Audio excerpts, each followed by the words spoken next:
ఇప్పుడు అన్నారం బ్యారేజ్ దగ్గర ఉన్నాం. కాళేశ్వరం ప్రాజెక్టుకు సంబంధించి ఇవాళ చలో మేడిగడ్డ కార్యక్రమంతో పాటు బీఆర్ఎస్ ఇక్కడ మేడిగడ్డ బ్యారేజ్ దగ్గర ఆ పిల్లలను పరిశీలించడం జరిగింది. అదేవిధంగా అన్నారం దగ్గర ప్రెస్ మీట్ ఏర్పాటు చేయడం జరిగింది. సో బీఆర్ఎస్కి సంబంధించిన కార్యకర్తలు అదేవిధంగా పార్టీ నాయకులు ఉన్నారు.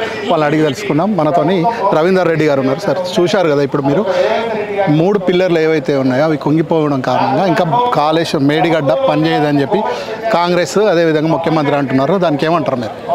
ఒకటి ముఖ్యంగా నేను ఏమంటున్నానంటే రేవంత్ రెడ్డి అనే వ్యక్తి నిజంగా చెప్పాలి అంటే ఆయనకు అసలు ఏ మాత్రం అనుభవం అనేది పాలన పైన లేదు, ప్రజలపైన ఒక చిత్తశుద్ధి కానీ ఒక అభివృద్ధి చేయాలనే ఆలోచన ఒక్కరోజు కనబడలేదు ఆయన దగ్గర.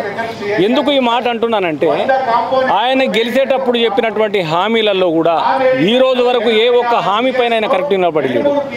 ఇవాళ ఏదైతే ప్రాజెక్టు మేడిగడ్డ బ్యారేజ్ అనేది ఏదో చిన్నగా ఒక ఊరికి సంబంధించి ఒక గ్రామానికి సంబంధించి ఒక జిల్లాకు సంబంధించినటువంటి ప్రాజెక్టు కాదు. ఇది యావత్ తెలంగాణ వ్యాప్తంగా నీటిని నింపేటువంటి గొప్ప కార్యక్రమం. ఈ గొప్ప కార్యక్రమాన్ని మన జిల్లా వాళ్ళు తెలంగాణ వాళ్ళు అభినందించిన సందర్భాలు కాదు, యావత్ ప్రపంచం అభినందించిన సందర్భం. అంటే ఒక ప్రపంచం అభినందిస్తూ ఉన్నది. ఒక భారతదేశంలో కాకుండా ఒక ప్రపంచంలో కూడా ఒక పెద్ద పెద్ద మీడియా సంస్థలు కూడా వీటిని వివిధ భాషలలో లైవ్ టెలికాస్ట్ పెట్టినాయంటే దాని గొప్పతనం ఏందో మనకు అర్థమవుతూ ఉన్నది. కానీ ఈ దరిద్రుడు ఏదైతే గెలిచిండో మొట్టమొదటిసారి ఈ ప్రాజెక్టు పైన పడ్డాడు.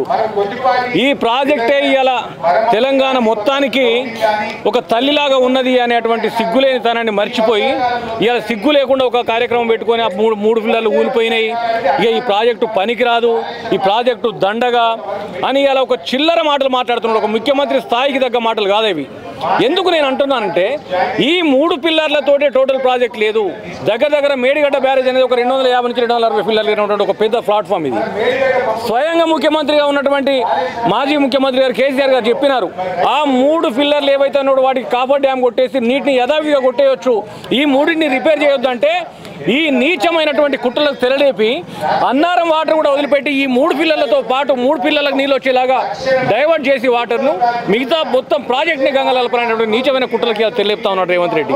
నేనేమంటా ఉన్నా, నీకు చిత్తశుద్ధి ఉంటే, నీకు అనుభవం లేకపోతే నువ్వు స్వయంగా అడగాలి.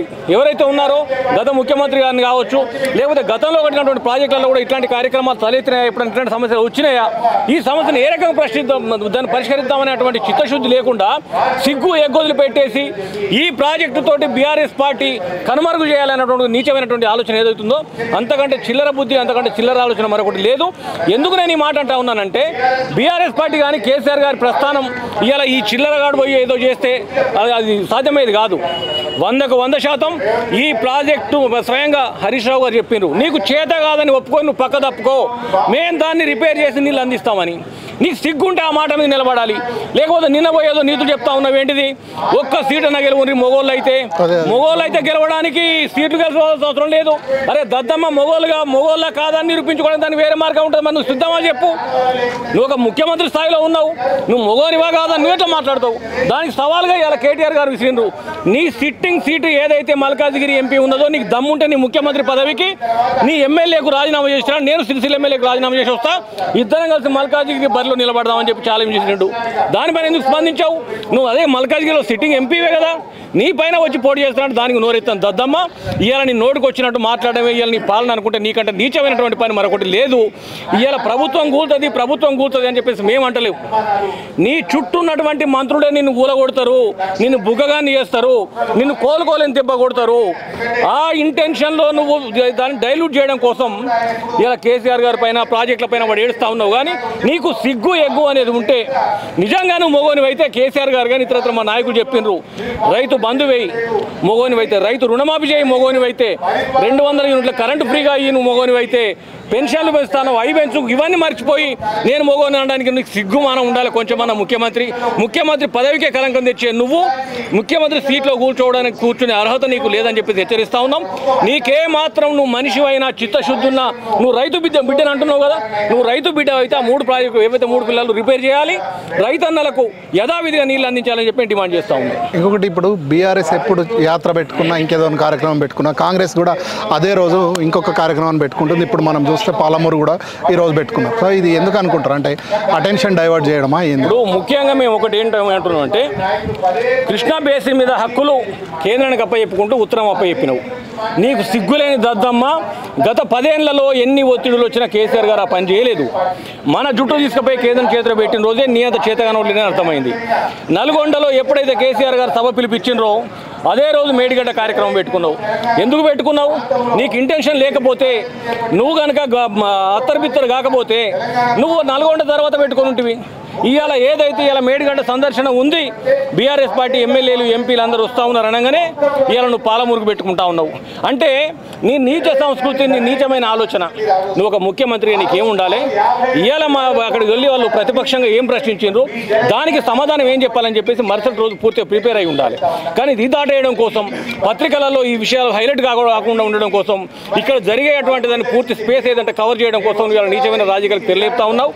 నీకు సిగ్గుంటే నువ్వు పాలన పైన దృష్టి పెట్టు. ఈ చిల్లర రాజకీయాలు మానుకోవాలి. ఎందుకంటే నువ్వు ఉన్నది ఒక ముఖ్యమంత్రి పదవిలా.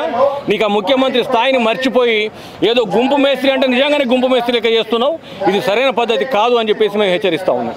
ఇప్పుడు కాళేశ్వరం మీద విచారణ కూడా జరిపిస్తా అంటున్నారు. ఈ విచారణకు మరి బీఆర్ఎస్ ఎట్లా సిద్ధంగా ఉందా? ఏం జరగబోతుంది? అవినీతి జరిగింది అంటున్నారు.